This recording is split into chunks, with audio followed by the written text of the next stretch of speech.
let's get in a conversation going on with Acme Solar Holdings. We have with us Nikhil Dhingra. He's the CEO of the company.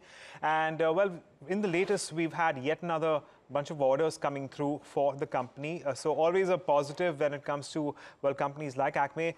Nikhil, good afternoon and thanks for joining in again.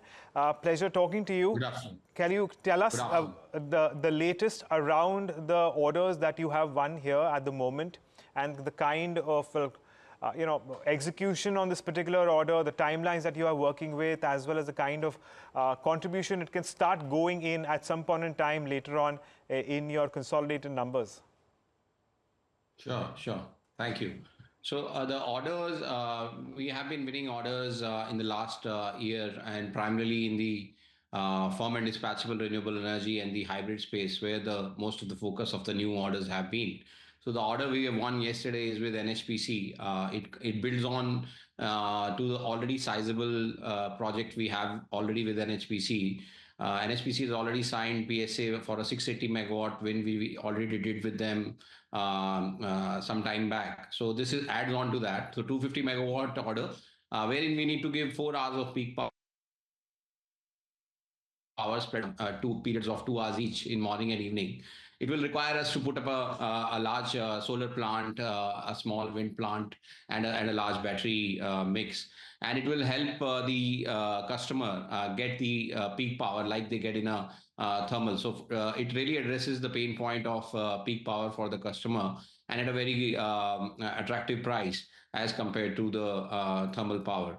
So it's a very important as you can see, Uttar Pradesh has recently signed PSA with the NHPC for 1280 megawatts. So this demand of this power is picking up because it's addressing a very vital need. And also this is very efficient in terms of the connectivity which we are using, because we will be selling power comparable to, you can say, a very high CUF, more towards the thermal side than towards the conventional renewable, where we used to give lower CUF power simply because the renewable is intermittent. Now here we are combining various renewable sources. So we are really getting over the intermittency part and using the transmission infrastructure much more efficiently. This order win we are assuming that PPA will be signed in a couple of, there is a 4-month period in which the PPA gets signed. At that time, this gets really fructified in terms of capex for us. Till that time, we already have got the connectivity for building this plant. So we will continue getting the land on lease and various other permits we need. And the capex really starts once the PPA gets signed, which will happen in a 4-month period. So this will come up towards the early 2028 financial year. Because it will start the PPA, assuming it starts at the early 26, we will be able to build it over, you can say, early part of 28. In terms of significance for us, this is really an important win because we have, it takes our overall portfolio to 6.957 gigawatt hour.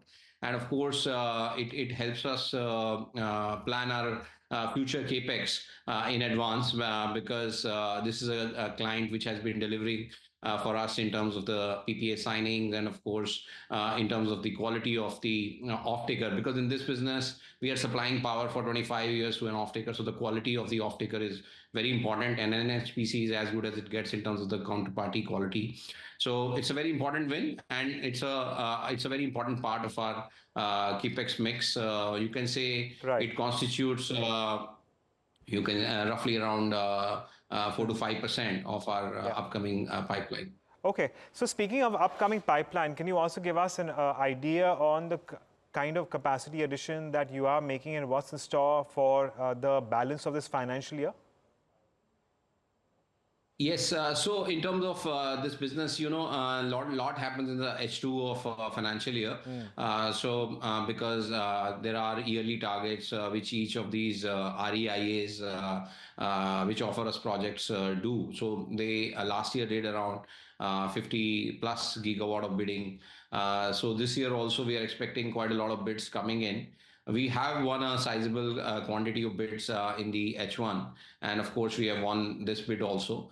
So in terms of the hurdle rates, if a bid meets our hurdle rate and it is coming in the duration of 27, 28, we will be more looking to add to our portfolio. In that, we will be, of course, looking for hybrid and FDRE bids because they allow us to leverage our capabilities of in-house construction and in-house EPC, and we will be aiming for these peak power bids because they are the future, and they are what the states need most in terms of their power supply.